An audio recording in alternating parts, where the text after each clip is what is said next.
Hi there, welcome to my coaching page on the Try Training Harder website. My name's Alan. I've been a coach here since 2014, so one of the older faces. I wanted to give you a little bit of insight on this page into me as a coach, but also into online coaching. So I've given this a little bit of thought and thought, well, I could show you me coaching a session or me coaching some of the sessions on camp out in Portugal or out in France. But that isn't really what you're going to experience as a coached athlete remotely. Although we obviously try and meet face to face on camps or in person where possible, I'm going to try and give you a bit of insight into that. You can also read a little bit about me below. Um, but to add to that, I've been a coach since 2000, been in various sports, so table tennis, soccer, over in the US for a few months at one point, and obviously went on to study sports at uni. Since about 2005, 2006, I've been an athlete in triathlon myself. You can have a look at what I've done. You can look me up, look some results up if you want to. But as a coach, I've been involved in clubs since about 2007, 2008. Coached out on camps in La Santa, and I've also club coached in a few different clubs as head coach, so looked into those kind of programs. I've also been coach on regional academy. I've done things like I've also helped out with a visually impaired athlete. We're doing some piloting on a tandem and a number of other things as well. So obviously age group athletes from starting out with swim, bike and run all the way through to age group qualifications over the short course distances and over the long course distances, including Kona. And so I'm just going to show you a little bit of what that looks like. So welcome to online coaching. This is what it looks like. As you can see, this is a Training Peaks account. It happens to be my own. You can see there's other athletes linked on this page. Quite often within online coaching, you will see a screen share of this just while we're talking about certain sessions or setting sessions or reviewing what's been done, race sessions especially. The other component that you might see as well that will be shared is a Google Sheet. So we can use this to communicate times. So that be competition, anything else that you might have coming up. So weddings or other social dates. And the other really big thing that you're going to see is me like this on a call. So what I've asked a few coached athletes to do is to jump in on this call with me, and I'm going to ask them a few questions to give you an idea of what online coaching actually looks like. So first of all, thanks guys for jumping in this evening on the call. Super grateful for that. Could I ask you, and I'm going to ask you in order of James, Graham, Kelly, just to go through, if you could tell me your name, location, your goal, not necessarily maybe for 2021, but maybe just for triathlon in general. And also how long you've been coached, that'd be amazing. James, bad luck, you're top of the list, so you're up first. Off you go. I'm James, based in London, but looking to move outside, get to some places a bit more green. General goal is, I guess, to get faster and stronger. 2020 didn't have many races, so it's good to kind of get hit out next year. But I guess the long-term goal is potentially to qualify for Kona, and then see how things go in terms of maybe pushing the limits a bit further and looking at things which are a bit more extreme, such as Norseman, etc. I don't think you need that, Alan. Thanks, James. And then coaching-wise, I've been coached by Alan since 2016 with a kind of gap of a year in between that. Cool, thanks James. Graham, you're up next. Hello, Graham, based in Preston in Lancashire. Been coached since 2017, having attended a TTH camp in the Algarve and met Alan and a few of the coaches out there.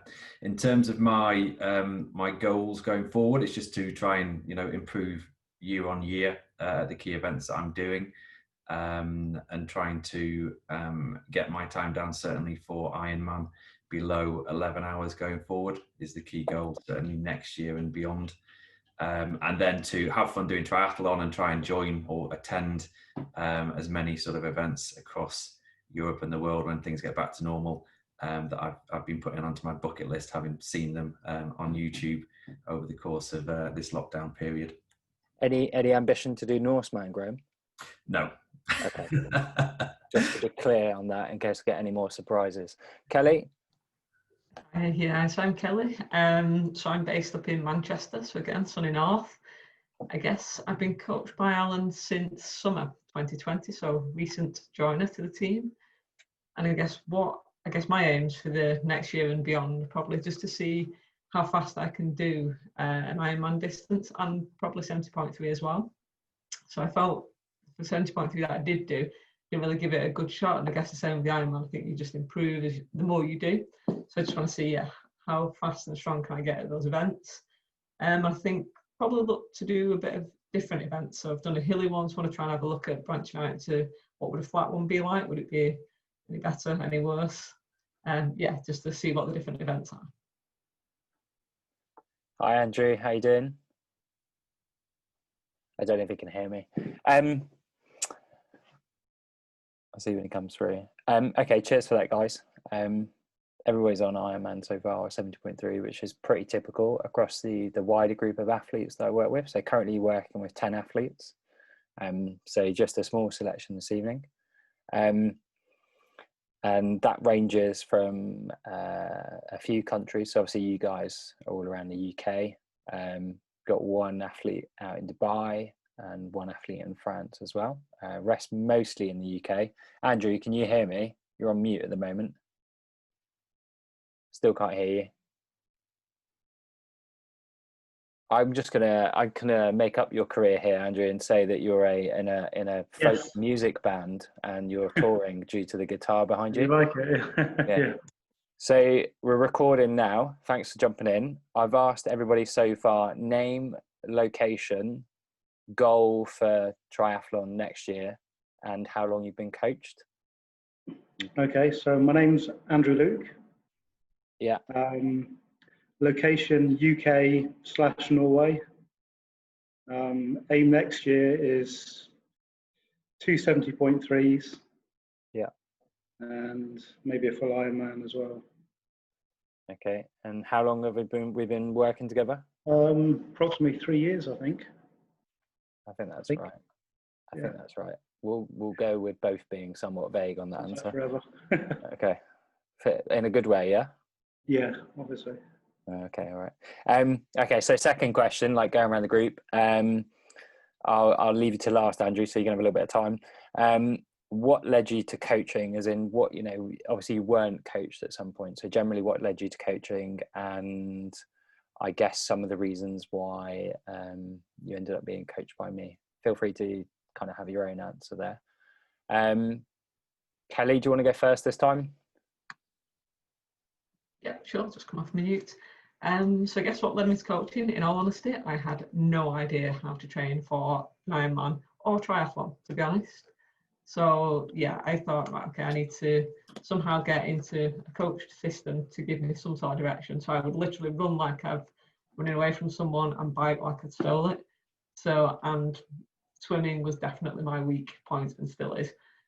So I think for me, it was just kind of having that structure, knowing what I should be doing, knowing kind of what levels I should be pushing and what I shouldn't be pushing, and just having that discipline of someone looking over it. And that's, what I definitely lacked. And also the structure. So I guess for me, work is like pretty hectic. So having the ability not to have to think of, planning ahead of what I need to do, but actually someone planning that for me and just having to look up in Training Peaks what I need to do on a day-to-day basis with all the instruction behind it just kind of works for me. So it's kind of perfect. I guess why yourself, Alan? So I was looking for someone really who had basically balanced out the negatives that I had. So was good at the swimming side, which clearly I'm not. So I wanted someone who could actually coach me on that bit as well and give me a bit of direction, even if it was remote. So that was one of kind of the things when I came to TTH I put on the form was what I was looking for. And even though there's no swimming on my Training Peaks, as we've just seen. Very true. But yeah, at least you know how to coach it though. Okay, cool. Important point. James, you're up next. So to be honest, quite a lot of the points that Kelly said are pretty similar to mine. I did my first triathlon with not really much of an idea of how to train and go about it.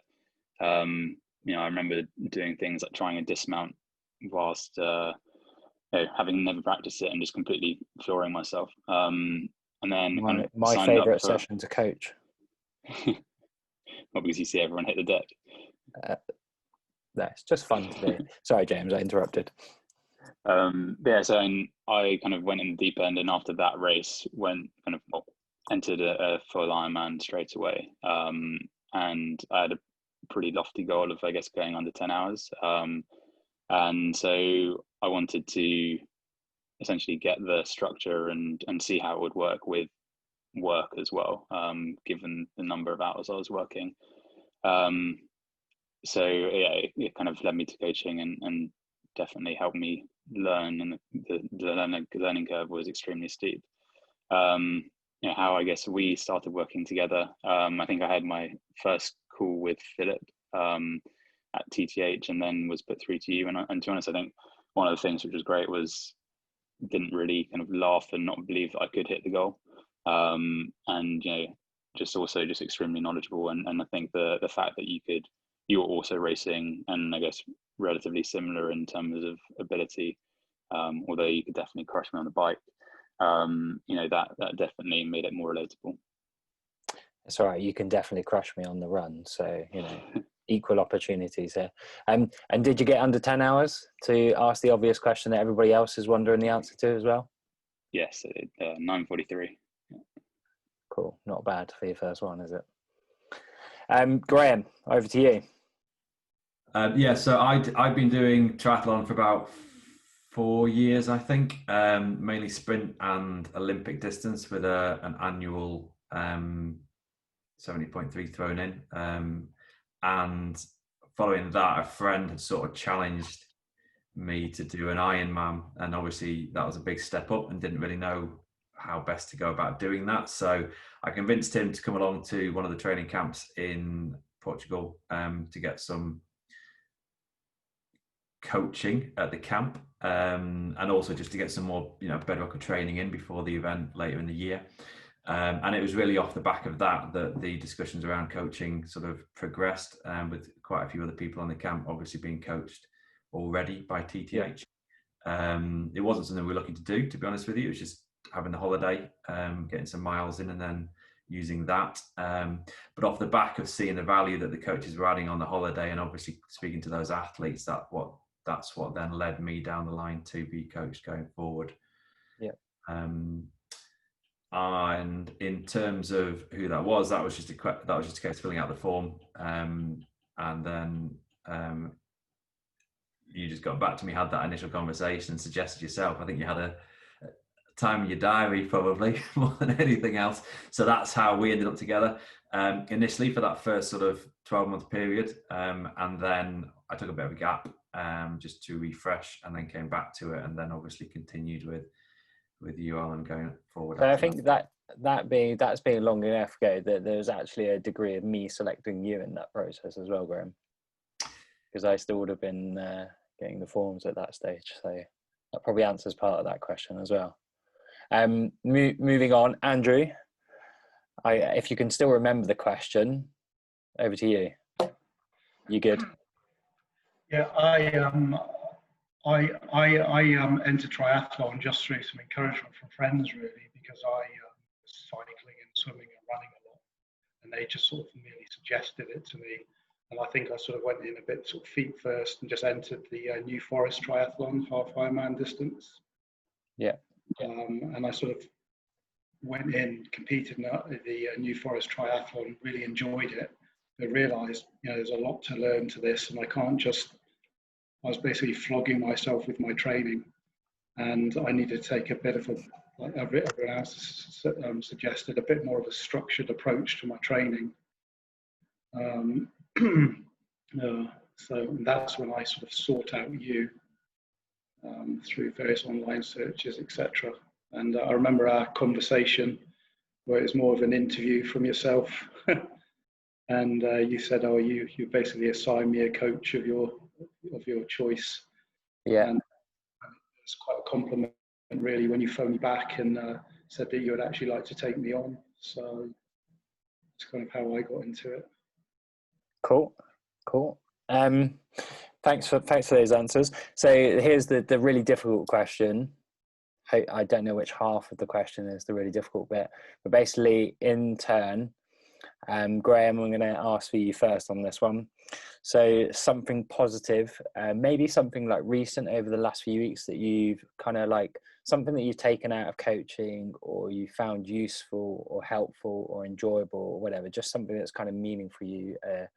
It could be something, like I say, really recent, or it could be something from a long time ago that you've taken out of this sort of coaching relationship, and perhaps something that could be even better if. So Graham, if you could answer that one, that would be great. Sure. So I guess for me, it's not so much just about the swim, bike, run elements of it, which I think is probably part of the course for most, coaching that you can get online or through subscription services. It's very much sort of the wider knowledge that's been shared in terms of S&C, in terms of nutrition, in terms of race prep, in terms of making sure I don't forget my wetsuit when I go to a race and so forth, and putting in place those plans to enable that to happen successfully so that I'm not panicking on the day. In terms of what could be improved, one thing that maybe could be quite good, and I'm just robbing this off someone else's podcast, but it would be maybe around core sessions. So understanding what are the actual sessions that 100% need to be done in a given week. Obviously, I'm trying to do as many of them as possible, but to have that understanding would be quite useful, so that if I am feeling a little bit low that week, I can sort of choose which ones I maybe want to skip without impacting on my with my performance going forward. Cool, thanks, Graham. James? So I think one of the good things in particular is probably holding me back when I kind of try to get a bit too eager. So trying to put in more and more sessions, more and more races, and just being like the sounding board and the person of reason, saying don't do that, you're doing too much. And I think it's testament to the fact that I've not been injured for a number of years now. So I think that's great, and the fact that then I can train consistently then makes it more enjoyable. I think the other thing as well, and having you deal well with kind of the way working around our stresses. So just in general life, being at work, relationships, postponed weddings because of COVID, things like that. So it's definitely helps there. I think one thing in terms of being better, I guess, is probably we help if you're a bit closer, so we could go on some rides together. But yeah, there's not a lot really, apart from going on a couple of camps, maybe. I'm not that far away. The train's pretty good down there if you ever fancy it. Andrew, you. Sorry, I just finished work. I'm exhausted. You probably come off a night shift as well. Yeah, I think one of the things key aspects I've learned through being coached by yourself is how to be a bit more mindful of my training. And I think something James kind of highlighted there was it's how sometimes I don't have to do as much as I do, and it's less is more sometimes in terms of my training. So which is sometimes my I like training, so I tend to push myself a bit too much, or I have done, especially in the past. So Then even better, eh? Yeah. Also, it's particularly with my job, it's quite good because you're quite adaptive to the environment I work in as well. How we plan sessions and what we use to kind of substitute for, say, swimming, etc. Yeah, running up and down stairs on the rig. Running up and down stairs, particularly when the gyms were closed and I was stuck offshore, so I couldn't swim around the rigs, but I could do something just to. I still remember one of the funniest Strava sessions I've ever seen is your loops of the helipad. Yeah, I got quite a nice little Strava little picture. In terms of one of the things this year, I think has been quite beneficial for me as well, is simply stretching more. And I've learned that, you know, just by stretching more and doing more of those exercises we were talking about, it's helped to maybe, you know, I haven't had so many injuries through running, Yeah. doing these sort of core activation and, you know, things like that. So Okay. that's one of the things I've. Yeah. Okay, I'm going to move on to you, Kelly. Thanks, Andrew. So yeah, for me, I think the thing I value most, which I've not had with other different coaching companies, is the regular one-to-ones, and just being able to kind of like have an open conversation about absolutely anything that we put into the training plan. So whether it be we both kind of discussing what should be the next block and agreeing on what that should be, and then you go away and kind of design that, or even just getting your experience on, you know, if I was doing the TT, I'd never done one before, it's like just getting your experience and then your experience from who else you coach on what that is, and, you know, on the nutritional side. And yeah, so that's been massively valuable. And I think just having you, and again, like similar to James, like being able to hold me back and say, no, you need a rest day, these are the benefits, and kind of, yeah, making sure that you don't blow up, basically. So that's been, yeah, massively useful. And I guess from an improvement point of view, similar to that, it'd be good to do some group rides with the guys that you coach. But also, I guess, know when people are going to camp. So maybe if there's a camp that a few of the same coach athletes are going to, and yourself, that'd be quite good to know which one those are, and you can kind of plan if you're going to go to one of the camps. Yeah, That's great. Yeah, always try and do that if you can. Like, so normally with camps, I know when I'm going out, and that'll go on to Training Peaks. But I think sometimes the lead time for athletes on that is quite tricky. Thanks for all of those answers. They're super useful.